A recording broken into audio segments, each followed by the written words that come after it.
Hey Waffle Gang, I do hope you are well. My name is Mark and today we're checking out some more Reddit stories, and if you do love a Reddit story, why not consider hitting that like, subscribe, maybe that notification bell too, and let's crack on with today's first story. Much love guys. Now today's first story comes from Affectionate Try 8177. And before we do get into the story, I do want to give you a trigger warning of domestic violence within the story. So if you do want to skip it, please feel free to do so. Timestamps are always down in the description and along the timeline below. Thank you. And it says, my boyfriend destroyed my deceased grandmother's jewelry box. And I think I deserved it. My boyfriend and I have been together for a year and a half. There have been a few times when he's blown up on me over the smallest things. Usually, he gets angry and makes it everyone in the house's problem. When I finally stood up for myself, he hurt me in one of the most painful ways possible. I don't know if I should forgive him or if the blame is on me. My grandmother died of lung cancer when I was 12. She was the toughest and most hilarious little old lady, and I miss her every day. Everything my grandmother intended to give us after she passed was taken by one of her sisters before we could get to her house. By the time my mum was finally able to get there, very little remained. Among the few items left was a beautiful white jewelry box that could sit on a counter. My mother gave it to me after seeing how drawn I was to it. That jewelry box was the only thing I had left of my grandmother. When I moved out of the state to live with my dad as a teenager, it is one of the few things I refused to leave behind. A couple of days ago, I wanted to get my hair done but was indecisive. So I asked my boyfriend what he thought. I gave him a couple of color choices I was considering. Jet black or a random shade of red. He told me he preferred black over red.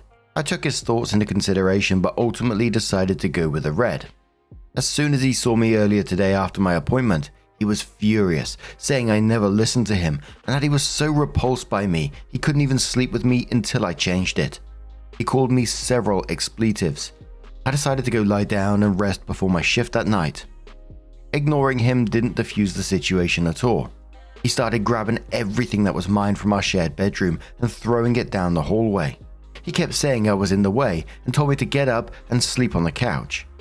He's done this several times before, and every time he waits until I break down and apologize before I'm allowed to move my things back into our room. This can last anywhere from a few hours to a few weeks. However long it lasts, he makes sure my life is a living hell the entire time, yelling at me, belittling me, and telling me what a terrible person I am.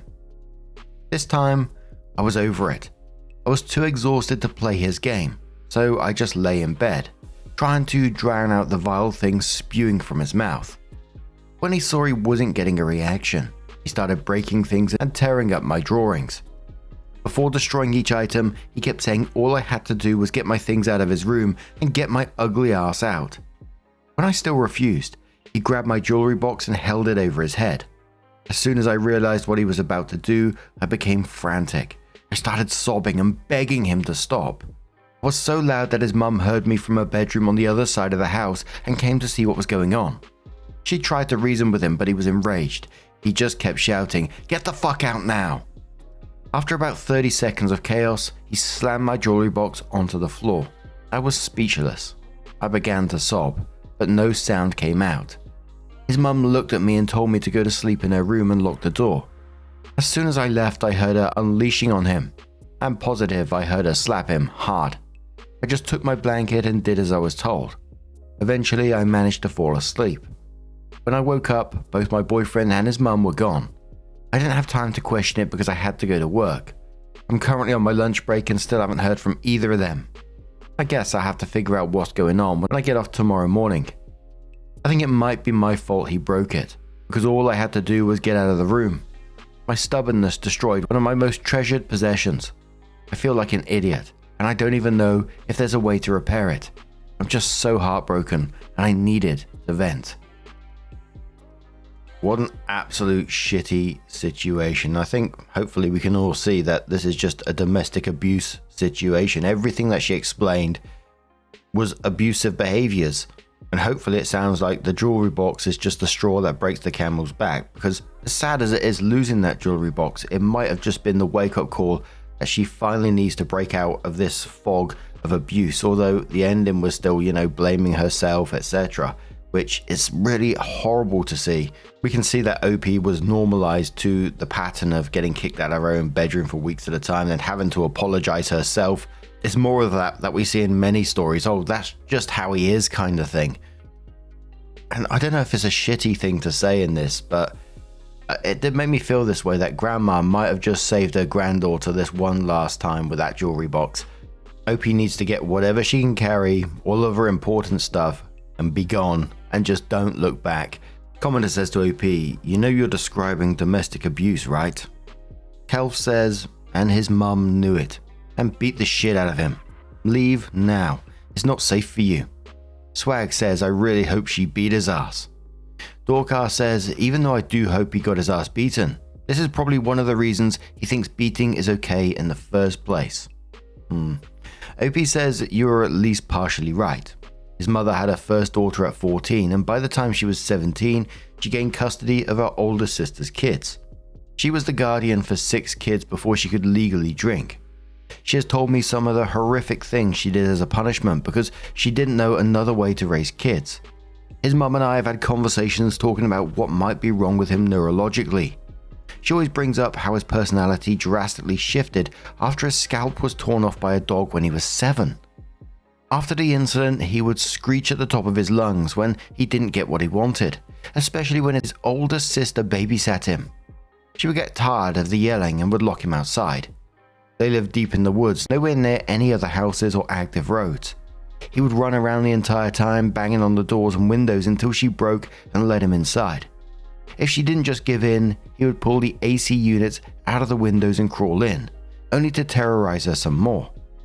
I think there are several factors that contributed to who he became. He really needs to get some professional help." Park says, "When his own mother tells him off because his behavior is that shitty, that should tell you something. It's not on you to placate him, and he doesn't get to allow you to do anything." But OP comes in with her update and says, "This is an update to a post I made a couple of days ago. After I got off my shift that morning, my boyfriend was sitting on the front porch waiting for me. As soon as I opened the door and got out, he approached me and kept telling me how sorry he was. I was still very angry and hurt, so I didn't say much. When I walked inside, he led me to our room. It was spotless, the cleanest I think I've ever seen it. He showed me that he tried to put the jewelry box back together. I know he did his best, but there were pieces missing, and the glass from the front doors was shattered. I just looked at him and said, 'Thank you.' I didn't complain or say anything else because I knew what would happen if I did. Apparently though, I wasn't enthusiastic enough because he got annoyed almost immediately. He started calling me ungrateful. I told him that he couldn't undo what he did, and that's when he became irate. His mum was at work, so I didn't really have any backup plan, but his little sister was home. After he started yelling, he grabbed my jewelry box again and took it outside, shouting that I was ungrateful and didn't deserve him. His 6-year-old little sister heard us yelling and followed me outside. We both watched as he threw the jewelry box onto the concrete, smashing it worse than before, and then picked up several pieces and put them in his pocket. I started crying again, and fell to my knees beside the remnants. His little sister came over to comfort me and told me that she loves me more than she loves him, that her big brother was really mean. I told her that I loved her too, but she shouldn't say things like that, especially while he could still be listening. She nodded and helped me pick up the shards of wood and glass. I told him I wanted to leave. At first he called my bluff and said, "Fine, leave then." But when I texted my dad that I needed him to come get me, he realized what I'd done. He lost it. He started crying uncontrollably, took my phone and texted my dad back, pretending to be me, saying it was all a misunderstanding, that everything was okay and that we'd worked it out. After that, he spent probably 4 hours talking to me, telling me he was going to be better, that he was sorry, but also pointing out all the things I do are wrong or shitty. I think tonight was the first time I really looked at him and knew this is going to be over. I didn't know when or how yet, but I know this is not going to be the rest of my life. Commenter says to OP, "Girl, get the fuck out of there. Call your dad from the bathroom if you have to and tell him to come no matter what, because your hopefully soon ex is abusive and controlling and broke your stuff. And he pretends to be you through text. See Leadership says, and tell your dad to bring a friend or two. Georgie Porgy says, absolutely, like any bully, he will not stand up to someone who can take him on. This guy is dangerous. Eric says, serial killer level of dangerous. Sadly, I'm not exaggerating. Baby says, with all due respect, what are you waiting for? Opie says, for a long time I would have said because I love him. Now I'm just scared. My dog is big, pregnant, and he's already threatened hurting her if I did something. I don't want to leave her and her babies with him. Blade says, take your dog with you and find a rescue that can foster until you can find accommodations. Save the dog and save yourself before it's too late. Again, it's just absolutely fucking terrifying, that story. He's already doubling down on his behavior. He's already escalating his behavior. And who knows what OP's seen up to that point of this whole jewelry box story. OP gave us some hints of what's been going on, but it sounds like it's been for a very long time. And it sounds like OP's dad does know something's going on. And I really hope that OP texts him back right away, call him from wherever, where she's safe of course, and gets him there to get her out of that situation. Tell him about the dog threats. Like the comment says, bring backup. And yes, as devastating as grandmother's jewelry box is, you and your dog can still be out of there. The fact that OP ended it with, I know this won't be the rest of my life, gave me some hope, but the almost lack of urgency about it as well was concerning at the same time. But I know it's difficult in text format, you know. Gee bloody whiz. But what do you guys make of this situation? Let us know your thoughts down in the comments below, and let's move on to another story. Now, our next story comes from Explanation Crazy 5463 from the True Off My Chest subreddit, and it says, my 8-year-old son hates me, and I don't understand why. I used to believe that your relationship with your children was a given. To clarify, I believed that as long as you treated your children with love, they were guaranteed to love you back, and that the most you had to worry about if you did the right things was some kind of terrible illness or accident that ended them early. I'm here today to warn you, that's not true. There are worse possible outcomes.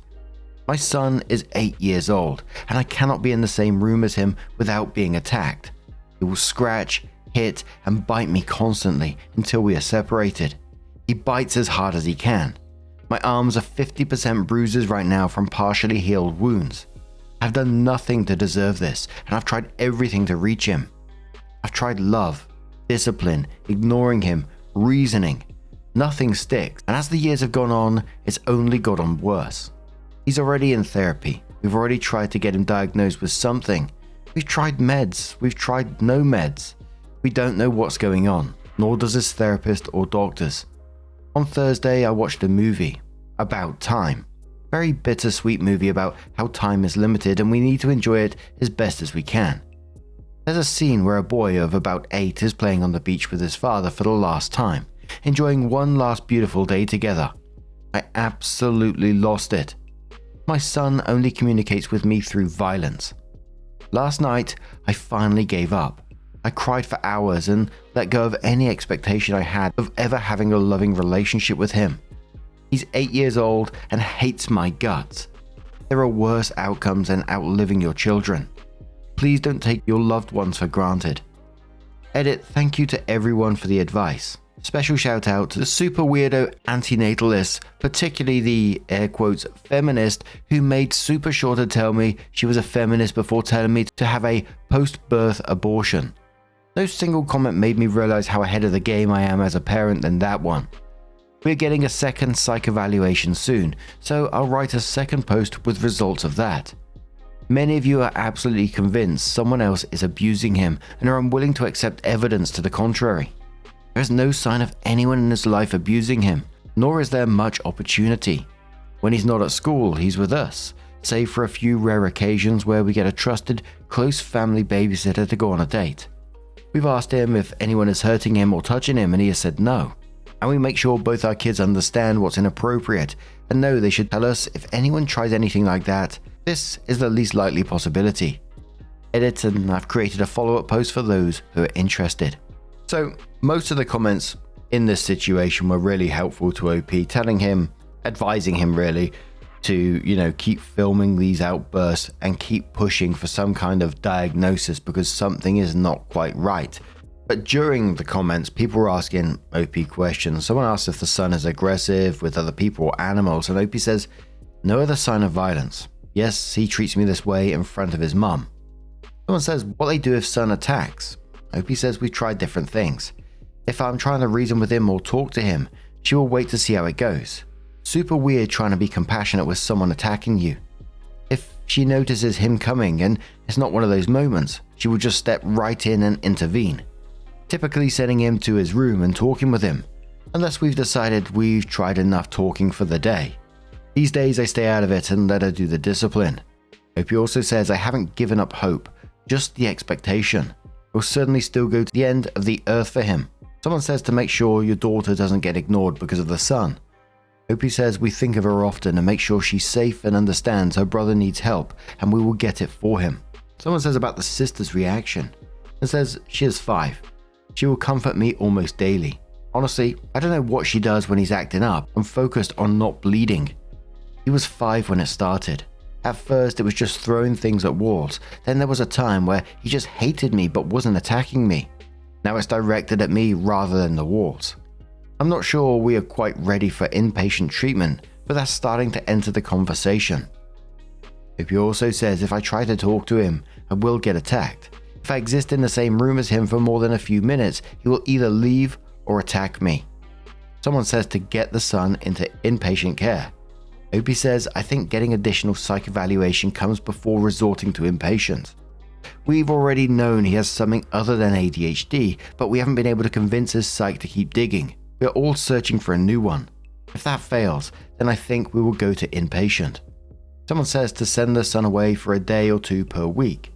OP says thanks. We aren't at this stage yet, but it's not off the table. I'm trying not to lose patience or exhibit any favoritism and just hope that one day he will grow out of it and that we will get the correct diagnosis. OP also says yes, he is fine around other men, nothing abnormal. He has playdates with other kids, nothing abnormal. I've noticed a lot of anxiety. He doesn't like to watch movies if there is anything scary at all. Disney movies are typically too much for him. I suspect he's on the spectrum, and I'm concerned he has ODD, defiant disorder. I've known he wasn't neurotypical since he was about 3, but the specifics of how elude us. Someone says if they checked if physically everything is okay with son. OP says, maybe, that's one thing I haven't tried, but I can't imagine a brain tumor would lead only to violence against a specific person and have no other ill effects. Seems unlikely. Someone questions, 1. What age did this start? 2. Does he physically attack anyone else besides you? 3. Does he attack you when you're alone, when you're with family, and when you're in public? 4. Do the two of you ever have normal interactions, morning, midday, or night? For example, if you were driving somewhere in a car, would he literally be attacking you while you were driving? 5. Has he seen a psychiatrist or psychologist? OP says, number 1, what age was it, is 5. 2, does he physically attack anyone? No. 3, does he attack you when you're alone? Yes. No on 4, which said due to ever have normal interactions. Then says normal interactions are very rare. It's been months. He will attack me while driving, typically throwing things at me. We've told him it's dangerous and can cause an accident. Then we did get in an accident over the summer and he stopped. The accident was the other driver's fault, not my son's. And the question about seeing a psychiatrist or psychologist is yes. The OP does come in with an update 3 months later and says, hello. Some of you guys asked for an update when I first posted, including some who seem to feel lost in a similar situation. I'd like to thank the insane people on my last post who told me to give up on my son. The laughs were therapeutic, and also please never have kids of your own. We took him to get evaluated again, and it was pretty clear what we were dealing with was more than just ADHD. It took us a while to find a place we thought would do it right this time, and it took some more time to get a slot. But today we got the official diagnosis. He has the ADHD and a severe version of it, but he's also mildly autistic. On top of this, he has high anxiety and signs of depression. Some of you were suggesting PANDAS and ODD. And PANDAS is a new one on me, so it's pediatric autoimmune neuropsychiatric disorders associated with streptococcal infections. I got any of that pronunciation wrong, I do apologize. Every day's a learning day here. And ODD, oppositional defiant disorder. And he does seem to have some of these symptoms, but like the autism, there are things about him that doesn't fit those diagnoses. There are things about him that aren't typical of autism. For instance, he loves being social.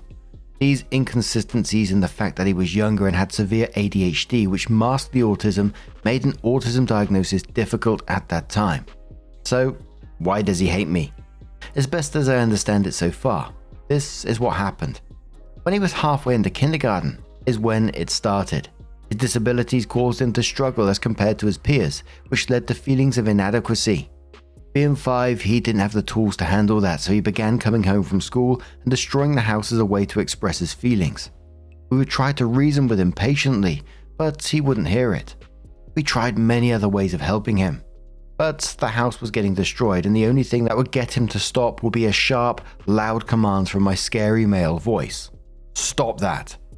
So that's what I would do every time he started acting up, because that's what worked. What I was doing, though I didn't know it, was using his anxiety to scare him into behaving better. As time went on and I continued this, I became the scary figure in his life to be feared. The anxiety built until it became a complicated hate. So where are we now? He doesn't attack me on sight, usually, which is an improvement. But when I come home from work, he often wants to be alone in his room now. When we go out in public, things are better, but at home the anxiety he attaches to me is still present, though not as intense. How did I fix it? First, I stayed away. I let things chill out for a few weeks, and when he would attack me, instead of getting angry and pushing him, defending myself by shoving him off me, I remained calm and had my wife correct him instead. Then I decided I needed to talk to him about all this. I knew that going into his room meant immediate bleeding on my part, so I would armor up in my winter coat and gloves, enter his room, and calmly fend his attacks off. It would end with me restraining him on the floor and just talking to him about his behavior and why it led to my behavior and why I never meant to be scary, but I had to be scary to stop the madness. This had a little bit of a positive effect, but it took a long time. I did this routine for weeks without much progress. He would attack me, I would restrain him, I would talk and ask him to open up, and he would be silent. Then I finally found something that clicked. I told him I loved him, and always would, and that I thought he was a special and talented kid, and that I would always be proud of him. He cried in my arms and got angry and wanted me to stop, but I pushed through. So then for a couple of weeks I kept letting him know that, and over time his reaction to it became normalized, which is how he really believed and understood it. Now we have a routine I call Daddy Therapy Time. And when I come into his room and say, let's talk, he gets straight like a pencil on his bed, and I kind of compress him into the bed. And his head hangs off, which he likes for some reason. He's been opening up gradually and actually talking instead of just me talking. Some days are still hard, but he still takes everything out on me. But that's okay. Better me than anyone else. That's my job. I still get bit and scratched, but less often now. And I think things will continue to be 2 steps forwards, 1 step back. For you overwhelmed parents out there, keep trying. There's hope. So many of the comments on this one are absolutely delighted for OP, saying well done for persevering with this and, trying to help your son in the best way that you can. Some people suggesting, getting the son a weighted blanket or something along those lines. But OP came in the post 7 months after the first one and says, hey folks, I was inspired to give you an update because 2 things have happened recently. 1, no more outbursts, no more biting or attacking me, no more throwing things at the walls. As a result, we've repainted and put decorations back up. 2, he made some art at school of what he loves the most, and I made the cut with his mum. That's lovely. Things have been great lately, back to relative normal. I think I mentioned this, but he has ADHD, mild autism, mild ODD, high anxiety, mild depression. This made parenting tricky since negative behavior correction triggered his ODD, but positive correction was also something he hates. We still do the daddy therapy, but not daily, only as needed. When I need to correct behavior, I press him into his bed or a couch and tell him what he did wrong and what to do instead. He only takes it well using this method. We started sending him to neurotherapy, which is something where they put electrodes on his head to have him do tasks. It sounds like crazy woo-woo sci-fi stuff to me, but I swear it's working. When his therapist went on vacation for 2 weeks, we noticed a difference. I don't know how long we'll be able to afford to do it with the way the economy is going, but hopefully as long as he needs. I've been doing Cub Scouts with him one-on-one, which has helped him restore our own relationship. Forcing the one-on-one time with me was important to get things to start to turn around. To those of you with similar struggles, hang in there. I'll comment with a picture that I think is really neat, if I can figure out how. Hope you never did figure out how. But now, I'm going to turn this one to you guys. What do you guys make of this situation? Let us know your thoughts down in the comments below. Now, just a huge thank you for being here today, getting involved in the stories, your love, your support, your time. It always means the absolute world to me. So thank you so much for being here, for being lovely to each other down in the comments below. I see it every day and I'm just absolutely overwhelmed with that. I think it's just amazing. Thank you so much. And I'll see you in the next one. Take care and much love.